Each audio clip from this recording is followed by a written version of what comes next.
오늘은 여러분들과 함께 탐심에 대해서 같이 한번 이야기를 해보고자 합니다. 이 탐심이라고 하는 것은 모든 인간들의 마음속에 있는 마음입니다. 이 탐심의 마음을 잘 다스리는 사람이 있고 잘 다스리지 못하는 사람이 있을 뿐입니다. 때로는 그 탐심을 잘 다스릴 때가 있고 또 그리고 그것을 잘 다스리지 못할 때가 있습니다. 오늘 우리가 읽었던 본문에는 10계명 가운데 10번째 계명인데 마지막 계명이 탐심에 빠지지 말아라 그렇게 권면하고 있습니다. 우리가 읽었던 본문에는 탐내지 말라라고 하는 말이 2번이나 반복되어 강조되고 있습니다. 이 탐내지 말라라고 하는 마음은 우리 마음속에 찾아오는 여러 탐심의 마음을 제어하라라고 하는 말일 것입니다. 10계명은 크게 2가지로 되어 있죠. 하나님에 대한 계명과 사람에 대한 계명입니다. 6계명부터 이제 5계명부터 이제 10계명까지는 사람에 대한 계명인데 6번째 계명부터 시작되는 살인하지 말라, 간음하지 말라, 도둑질하지 말라, 거짓 증거하지 말라. 이 말씀의 계명이 마지막 10번째 계명인 탐심에서 나온다는 것입니다. 탐심에 빠질 때에 살인하게 되고 탐심에 빠질 때에 간음하게 되고 탐심에 빠질 때에 도둑질하게 되고 거짓 증거하게 된다는 것입니다. 이런 것을 바라볼 때에 그 죄의 근간 뿌리가 되는 것이 바로 이 탐심이다 하는 사실을 알게 되는 것입니다. 탐내다라고 하는 이 말은 히브리어로 하마드라고 하는 말입니다. 이 하마드라고 하는 말은 남의 것을 좋아하고 가지고 싶어 하는 마음입니다. 내 것이 아닌데 남의 것을 좋아하고 남의 것을 가지고 싶은 마음이라는 것입니다. 이 하마드라고 하는 말이 처음으로 사용되고 있는 성경이 창세기 3장 6절에 나타나고 있습니다. 거기에 보면 여자가 그 나무를 본 적 먹음직도 하고 보암직도 하고 지혜롭게 할 만큼 탐스럽기도 한 나무인지라 그렇게 말했습니다.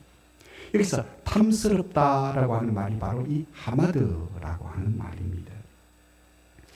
하와가 선악을 알게 하는 하나님이 금하신 그 나무를 딱 바라볼 때에 하마드라고 하는 마음이 생겨났다는 것입니다. 탐심이 생겨나게 된 것입니다.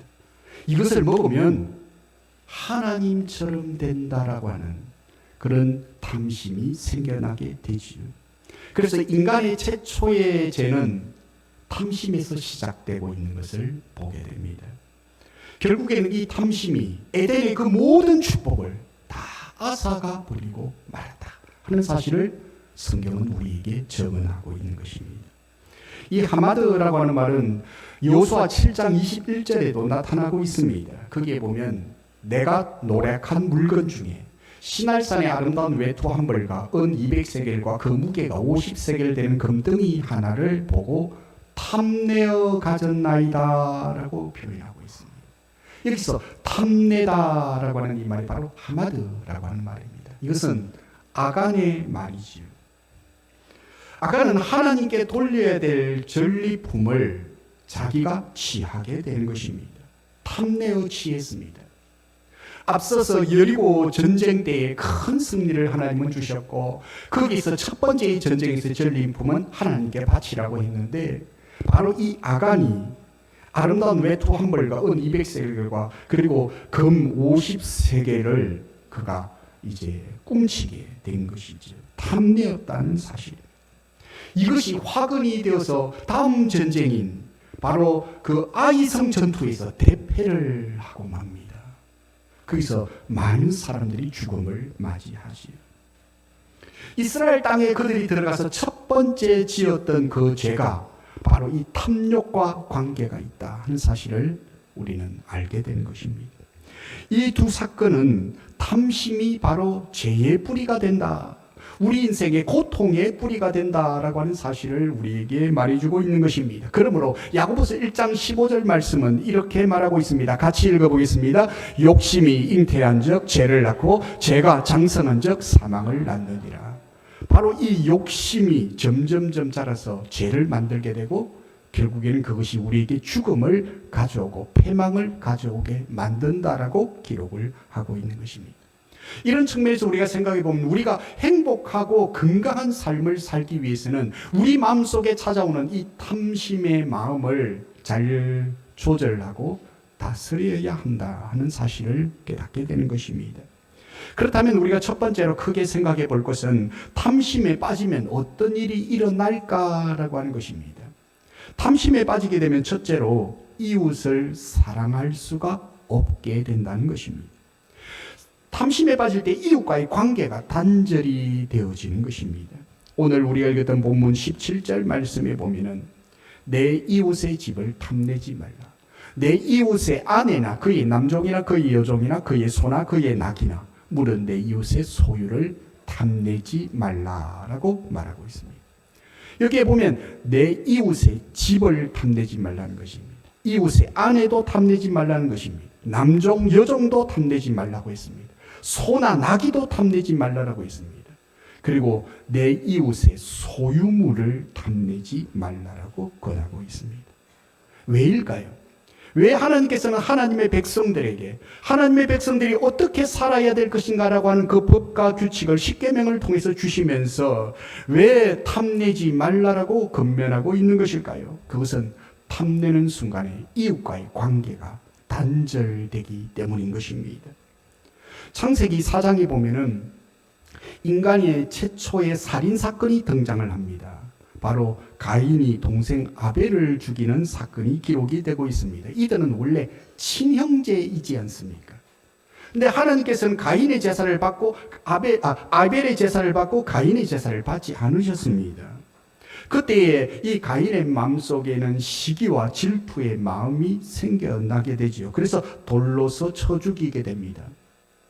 그렇다면 이 가인의 마음속에서 이 아벨을 시기하는 마음이 왜 생겨나게 되었을까요?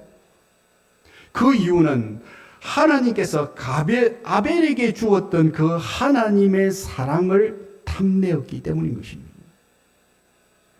하나님이 받으시는 그 축복의 예배를 드려야 되는데 그것을 드리는 것에는 관심이 없고 아벨이 받은 그 축복을 탐냄으로 결국에는 그의 동생을 돌로 쳐서 죽이게 되는 것입니다. 탐심이 이웃을 시기하게 만드는 것이죠. 형제를 시기하게 만드는 것입니다. 미워하게 만드는 것입니다. 그러므로 그 탐심의 마음이 가득 차게 될 때는 이웃을 사랑할 수가 없는 것입니다. 십계명은 하나님에 대한 계명과 이웃에 관한 계명을 우리에게 말해주고 있습니다. 그래서 그리스도인들은 하나님과의 관계가 좋아야 되고 이웃과의 관계가 좋아야 합니다. 그런데 이웃과의 관계를 좋게 하지 못하고 그것을 파괴하는 요소가 바로 탐심이라고 하는 사실을 우리에게 가르쳐 주고 있는 것입니다. 몇 년 전에 연예계에 눈살을 찌푸리게 했던 일이 있었습니다. 한 유명세를 탔던 영화 감독이 아주 젊은 여배우와 바람이 난 것입니다. 처음에는 쓸만무성하다가 급기야 자기들도 인정을 하고 말았습니다. 왜냐하면 그 영화 감독의 아내가 언론에 그것을 노출시켜버렸기 때문입니다. 그럼 왜 노출시킬 수밖에 없었는가? 그 불륜 행각이 시작되면서부터 자기 집에 생활비를 가져다 주지 않는 것입니다. 당시 딸은 외국에서 유학을 하고 있었는데 돈을 가져다 주지 않으니까 굉장히 경제적인 어려움에 놓이게 되었습니다. 그리고 그 아내는 심지어 치매에 걸린 시어머니를 지극정성으로 모시고 있었다고 합니다. 그런데 이 영화 감독이 젊은 배우와 바람이 나버린 것입니다.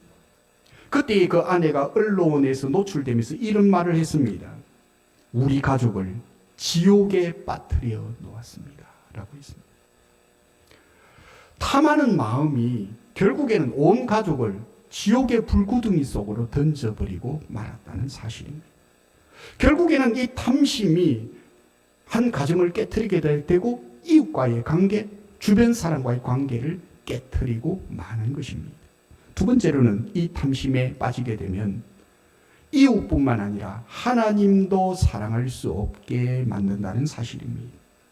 마태복음 19장에 보면은 한 부자 청년이 예수님께 찾아옵니다. 예수님, 어떻게 하면 영생을 얻을 수가 있습니까? 라고 질문을 합니다. 그때 예수님께서 이 부자 청년에게 말하기를 네 많은 소유를 팔아 가난한 자들에게 나눠주라. 그리고는 와서 나를 쫓아라, 따르라 라고 말씀해 주셨습니다. 이 말을 듣자 이 청년은 근심하고 예수님을 떠났다라고 기록을 하고 있습니다. 예수님께서 강조점이 무엇일까요? 그 청년의 돈을 탐내는 것이었을까요? 아닙니다. 예수님께서 강조하신 것은 네가 참 제자가 되려고 하느냐, 참 제자가 되기 위해서는 탐심을 버려야 한다는 것을 예수님께서 말씀하셨던 것입니다. 사실 탐심은 사람의 생각과 사람의 가치관을 왜곡시켜 버립니다. 탐심에 눈멀게 되면 사람이 이상하게 변하게 되어져 있다는 사실입니다. 탐심에 빠질 때는 부모와의 관계도 깨트려지고 형제와의 관계도 깨트려지고 친구와의 관계도 직장 동료와의 모든 관계가 깨트려지게 되어져 있는 것입니다. 그리고는 결국에는 그것이 하나님과의 관계를 깨트려 버리고 마는 것입니다. 예수님의 제자 가운데 우리는 가룟 유다를 잘 알고 있습니다. 가룟 유다는 탐심에 눈물어서 예수님을 은30에 팔아버립니다. 탐심이 눈물면 곧 돈이 우상이 되어지고 있는 모습을 우리는 성경을 통해 보게 되죠. 그래서 탐심에 빠지면은 결국에는 예수님을 버리고 예수님을 팔고 예수님을 떠나가게 되어져 있는 것입니다. 그만큼 우리 마음속에 찾아오는 이 탐심은 우리의 삶을 파괴하고 모든 관계를 파괴하는 굉장히 무서운 요소가 바로 이 탐심에 있다는 것을 우리는 깨달아야 합니다. 바울이 썼던 골로새서에 보면 골로새서 3장 5절에 탐심은 곧 우상숭배다라고 말하고 있습니다. 우리는 이 말씀을 보면서 야, 이거 너무한 것 아니냐, 모든 사람 속에 있는 이 탐심이 무슨 이 핵폭탄과 같은 이 급수의 이 우상숭배와 같이 견주어서 성경이 말하고 있느냐. 우리가 이 성경을 바라보면서 우리가 참 이만큼 이 탐심이 무거운 이런 죄인가라고 하는 사실을 우리는 깨닫게 되는 것입니다. 하나님이 가장 싫어하시는 것이 우상숭배이지 않습니까? 그런데 탐심이 곧 우상숭배다라고 말할 정도로 하나님께서는 이 탐심을 경계하고 계시는 것입니다. 왜냐하면 결국에는 그 사람 속에 있는 그 탐심이라고 하는 것이 하나님과의 관계를 깨뜨리고 하나님을 대적하게 되고 하나님을 따르는 믿음에서 떠나게 만드는 것이기 때문입니다. 신앙이 좋다라고 하는 것은 단순히 우리가 기도를 열심히 하고 전도를 열심히 하고 우리가 열심히 말씀을 읽고 그 말씀을 묵상하는 것에 있는 것이 아니라 우리 마음속에 있는 탐심을 믿음의 능력과 성령의 능력으로 제어할 수 있어야 한다는 것입니다. 결코 쉬운 일은 아니지. 탐심에 빠진 자들이 열심히 기도하면 뭘 기도하겠습니까? 자신의 탐심을 이루게 해달라고 기도하지 않겠습니까? 탐심에 빠진 자들이 열심히 봉사하면 무엇 때문에 봉사하겠습니까? 자기의 숨겨진 탐심을 채우기 위해서 봉사하는 것 아니겠습니까? 사람들이 보면 잘 모르지. 하지만 하나님은 다 알고 계시는 것입니다. 사랑하는 성도 여러분, 그러므로 오늘 성경은 우리에게 말합니다. 우리 안에 있는 탐심을 물리쳐야 한다. 우리는 이것을 위해서 날마다 경건의 기도와 신앙의 채찍으로 오늘도 우리 자신의 그 탐심을 잘 관리하는 지혜자가 되어져야 합니다. 그래야 행복한 그리스도인의 삶을 살아갈 수 있는 것입니다. 두 번째로, 그렇다면 우리가 이 탐심에 빠지지 않으려고 하면 어떻게 해야 되는 것일까요? 첫째로는 자족하기를 배워야 합니다. 우리가 탐심에 빠지지 않도록 하기 위해서는 자족하고 감사하는 마음을 가져야 하는 것입니다. 이 자족하다라고 하는 말은 하나님께서 나에게 주신 것에 대해서 만족하고 하나님이 내게 주신 것에 대해서 감사할 때에 우리는 자족하는 삶을 살아갈 수 있는 것입니다. 그러므로 감사는 탐심을 이기는 놀라운 능력이 감사 속에 있는 것입니다.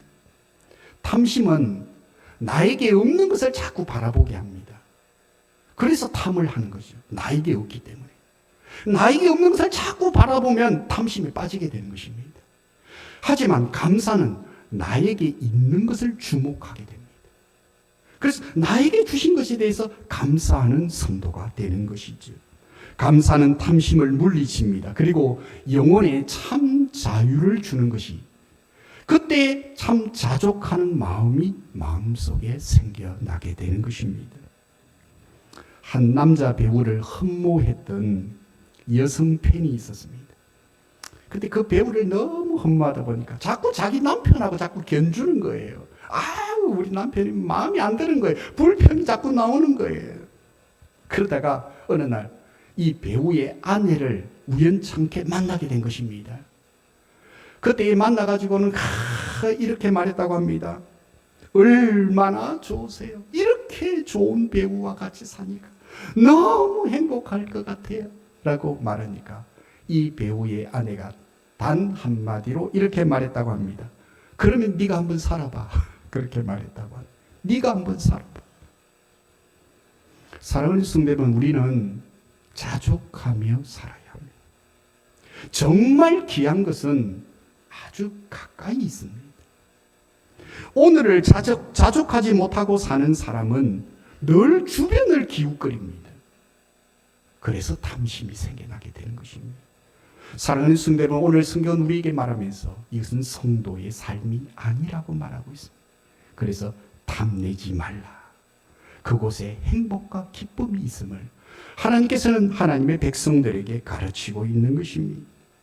사도 바울은 빌립보서 4장 11절 12절에 이렇게 말하고 있습니다. 내가 궁핍함으로 말하는 것이 아니라 어떠한 형편에서든지 나는 자족하기를 배웠노니 나는 비천에 처할 줄도 알고 풍부에 처할 줄도 알아. 모든 일에 곧 배부름과 배고픔과 풍부와 궁핍에도 처할 줄 아는 일체의 비결을 배웠노라라고 말하고 있습니다.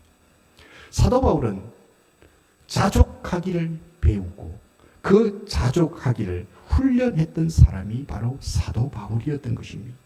그래서 비천에 처하든 풍부에 처하든 배고픔에 처하든 배부름에 처하든 풍부에 처하든 궁핍에 처하든 나는 배우기를 자족하기를 배웠다라고 고백하고 있는 것입니다.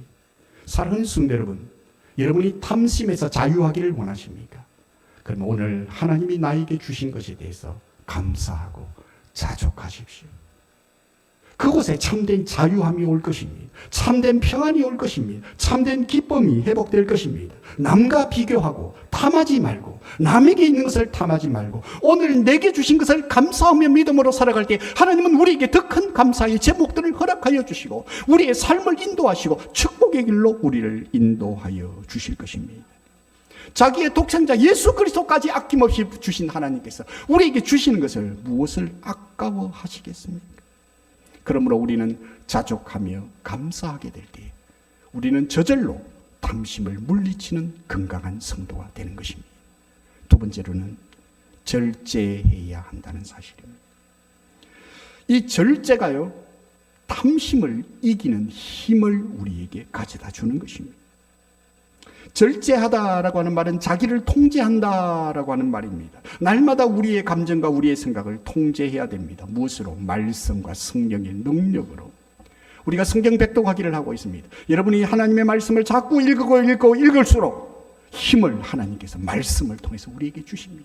절제의 힘을 주시는 것입니다. 기도, 우리가 수요일마다 중보기도를 하고 있습니다. 기도할 때마다 그 절제할 수 있는 힘을 하나님께서 우리에게 주시는 것입니다. 옛날에 중국의 주나라에 아주 충성스러운 신하가 있었다고 합니다. 그런데 하루는 왕이 온 신하들을 불러다 놓고 만찬을 벌이다가 막 불평을 하는 것입니다. 나라가 잘 살게 되었는데 왜 식탁에 상아 젓가락으로 밥을 먹게 안 하고 나무 젓가락으로 밥을 먹게 하느냐 하면서 막 호통을 치면서 불평을 했다고 합니다. 그런데 그때의 불평 이후로 정말로 충성스러운 그 신하가 왕궁에 더 이상 등청을 하지 않는 것이었습니다. 그래서 주변의 신하들이 찾아가가지고 왜 너는 이 신하로서 이 왕의 이 신하들의 모임에 안 오느냐라고 물으니까 이 충성스러운 신하가 이렇게 말했다고 합니다. 상아 젓가락이 대수롭지 않는 것 같아도 그게 아니네. 그 다음은 금그릇을 요구할 거야. 그리고는 그 다음에는 진미성찬을 요구할 거야. 그리고는 금으로 만든 상을 요구할 거야. 그리고는 나중에는 아방궁을 장만하려고 할 거야 라고 말하면서, 그러면 백성들이 얼마나 도탄에 빠지겠는가 라고 하는 말을 했다고 합니다. 사랑하는 성도 여러분, 그렇습니다. 우리가 작은 것에서부터 절제하지 않는다면 우리는 쉽게 탐심에 빠지게 될 것입니다. 더 큰 것, 더 큰 것, 더 좋은 것을 탐하게 될 것입니다. 결국에는 이 탐심이라고 하는 것은 우리의 마음 공간에 채워지지 않는, 마음에 뭔가의 큰 구멍이 나서 그 탐심은 우리의 마음에 참된 만족을 모르는 사람으로 만들고 말 것입니다. 고린도전서 9장 25절에 보면 이기기를 다투는 자마다 모든 일에 절제하는, 그들은 썩은 밀 승리자의 관을 얻고자 하되 우리는 썩지 아니할 것을 얻고자 하노라 라고 했습니다. 우리는 썩지 아니할 하늘의 상급과 밀류관을 바라보고 살아가는 사람들입니다. 이런 사람들은 이기기를 다투는 자마다 절제하는 삶을 살아야 한다라고 권면하고 있는 것이지요. 실제로 복싱과 레슬링을 하는, 격투기를 하는 그 선수들을 바라보면 그 격투기나 이 레슬링이나 이 복싱을 하는 상대방의 적을 이기기 이전에 그들은 먼저 자신과의 싸움을 합니다. 왜냐? 체중 조절을 해야 되기 때문인 것입니다. 그래서 개차량을 통과해야 됩니다. 개차량을 통과하기 위해서는 피땀 흘리는 절제의 삶을 살아가야 하는 것이지. 영적인 데도 마찬가지인 것입니다. 영적 전투에 승리하기 위해서는 우리가 절제해야 합니다. 그래야 탐심의 마음을 잘 다스리는 지혜자가 되는 것이죠. 그렇지 아니하면 어느 순간에 슬그머니 탐심을 통해서 악한 마귀 사단이 우리 마음속으로 깊이 들어와서 우리의 생각과 우리의 감정과 우리의 오감을 지배하려고 할 것입니다. 그리고는 영혼을 혼미하게 만들어 볼 것입니다. 무엇이 진리인지, 왜 우리가 살고 있는지, 무엇을 위해서 살아야 하는지, 정말로 중요한 것이 무엇인지를 잃어버리게 만들 것입니다. 사랑하는 성도 여러분, 진짜 부자들은요, 잘 절제한다고 합니다. 돈에 휘둘리지 않아요. 조금 부자들이 돈에 흔들리죠. 진짜 큰 부자는 그냥 절제하며 살아갑니다. 허세를 부리지도 않아요. 뭐 입고 다니는 거 보면 좀 허름하게 입고 다니는데 실제로 알고 보면 세계적인 갑부들이 엄청 많다고 하지. 사랑하는 성도 여러분, 그보다도 중요한 가치가 있는 것을 그들이 알기 때문이라고 생각합니다. 진정한 만족이라고 하는 것은 어디로부터 오느냐? 탐심으로부터 오는 것이 아닙니다. 진정한 행복과 만족은 하나님으로부터 오는 것입니다. 하나님이 주시는 것입니다. 우리가 그것을 잘 절제하고 하나님 앞에서 겸비된 삶을 살아갈 때 하나님은 우리의 마음속에 참된 평안과 기쁨과 행복을 줄 것이고, 우리의 삶에 가는 길을 구름 기둥과 불 기둥으로 하나님께서 앞서서 우리의 삶을 인도하여 주실 것입니다. 그러므로 오늘도 우리는 절제의 삶을 살아가야 하는 것입니다. 세 번째로는 이웃을 축복하는 삶이 탐심을 이기게 한다는 것입니다. 이웃이 좋은 일이 생기고 어떤 일들이 잘 되었을 때 진심으로 축하한다, 우리는 그런 인사를 하지요. 하지만 실상은 정말로 그 이웃이 잘 될 때, 친구가 잘 될 때 우리가 칭찬하는 것은 쉽지가 않다는 사실입니다. 배가 아픕니다. 돌아서서 시기심이 생깁니다. 마음이 불편합니다. 그래서 오죽 속담에는 사촌이 땅을 사는데 내 배가 아프다라고 하는 말이 있을 정도입니다. 타락한 인간의 성품 속에는 남의 좋은 일을 축하하기가 굉장히 어렵다는 사실이죠. 우리 모두가 그렇습니다. 우리 모두는 죄성을 가지고 있기에 남이 잘 되면 배가 아픈 것이 인간의 본심인 것입니다. 오래전에 영국의 런던에 유명한 세 분의 목사님이 계셨다고 합니다. 그분들이 목회를 하셨어요. 한 분은 위대한 설교자로 알려져 있는 스펄전 목사님, 또 한 분은 탁월한 지도력을 가졌던 몰간 목사님, 또 한 분은 글을 잘 쓰는 마이어라고 하는 목사님이 계셨어요. 이분이 이제 영국의 런던에서 아주 유명한 목사님으로 알려졌습니다. 그런데 한 번은 이 책을 잘 쓰기로 유명한 마이어 목사님이 시기심이 자꾸 생기더라는 거예요. 위대한 설교자인 이 스펄전 목사님의 설교를 듣고 막 많은 사람들이 교회로 몰려와서 교회가 부흥을 하고 탁월한 리더십을 가지고 교회를 이끌어가는 몰간 목사님을 보면서 교회가 부흥되는데 책을 잘 쓰고 글을 잘 쓰는 마이어 목사님은 부흥이 안 되는 것이었습니다. 그래서 막 이 두 분 목사님을 보니까 막 시기심이 막 생겨나는 거예요. 그래서 한 번은 하나님 앞에 엎드려서 기도했다고 합니다. 하나님, 내 마음속에 있는 이 시기심을 없애주십시오. 하나님, 목사가 이 시기심의 마음을, 이 마음을 없애달라고 기도했다고 합니다. 기도하는 가운데 하나님께서 영적 깨달음을 주시면서 세미한 음성으로 이렇게 말씀하셨다고 합니다. 내 기도를 바꾸어라. 시기심을 없애달라고 기도하지 말고 그 두 사람을 축복해라. 그런 말을 깨달았어요. 그래서 그때부터 이 두 목사님을 축복하기 시작했다고 합니다. 축복하니까 시기심이 떠나가고 마음이 평안이 찾아오고 그때부터 교회가 건강하게 세워져 갔다라고 하는 기록이 남겨져 있습니다. 사랑하는 성도 여러분, 오늘 말씀을 마무리하려고 합니다. 오늘 성경은 10계명을 우리에게 말하면서 가장 마지막 계명으로 탐내지 말라라고 강조했습니다. 최근 들어서 우리 사이에 큰 파장을 일으키고 있는 사건이 무엇입니까? 캄보디아에서 수많은 우리나라 젊은이들이 보이시피싱에 관여하고 있다라고 하는 것입니다. 고수익, 한 달에 800만에서 1,500만 원, 그 고수익을 보장하는 그 광고에 마음이 흔들리고 생각이 흔들려가지고 그냥 캄보디아로 가는 비행기를 탔다는 것입니다. 사실은 이것이 이 금주나 지난 주간에 이제 매스컴을 많이 탔지 이것이 사실은 몇 년 전부터 있어 왔던 것입니다. 그래서 수많은 우리나라 젊은이들이 보이스피싱에 관여했던 것입니다. 여러분들 한 번쯤 다 보이스피싱 전화 다 받아보셨죠? 다 그분들이 다 이렇게 한 겁니다. 수용시설이 지금까지 알려진 것만 한 50군데가 된다고 합니다. 우리 한국에 있는, 한국뿐만 아니라 외국에 있는 다른 젊은이들까지 다 수용을 하고 있는 한 50군데가 넘는다고 그러죠. 파악하기로. 우리나라 사람들, 젊은이들만 해도 약 1,000명 정도가 그곳에 수용되어져 있다고 합니다. 그들의 마음속에 또 그들을 유혹하는 그들 속에 무엇이 있겠습니까? 탐심이 자리 잡고 있지 않겠습니까? 결국은 그 탐심 때문에 우리나라의 수많은 젊은이들을 그곳으로 끌고 가는데 그 끌고 가는 사람들이 누굽니까? 다 자기랑 친한 친구들입니다. 동네 친구들, 선배, 후배들, 10년 지기 20년 친구들, 전화 걸고 다 끌고 간 것입니다. 나쁘다 하는 걸 알면서도 자기가 살기 위해서 그 수용소에 들어가서 그들은 고문을 당하고 감금당하고 폭행을 당하고 더 안타까운 것은 대다수의 그 젊은이들이 그냥 평범한 대학생들이었다는 것입니다. 우리는 이런 모습을 치면서 정말 가슴을 찢을 수밖에 없는 아픔과 고통의 시대를 우리는 살아가고 있습니다.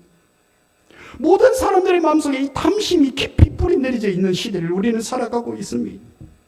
그들이 그곳에 가고 보이스 피싱하고 도박하고 온라인 게임하고 리딩방 갖고 유혹해갖고 남의 돈 갈취하고 이런 시대 속에서 성경이 우리에게 주는 메시지를 귀를 기울여야 할 것입니다. 내 이웃의 것을 탐내지 말라. 그러기 위해서 우리 그리스도인들은 오늘도 자족하기를 훈련하고 감사의 신앙생활을 하고 절제의 삶을 살아서 건강하고 행복하고 하나님이 기뻐하시는 신앙인으로 이 시대를 살아가는 그리스도인이 되기를 주의 이름으로 축복합니다. 찬송가 3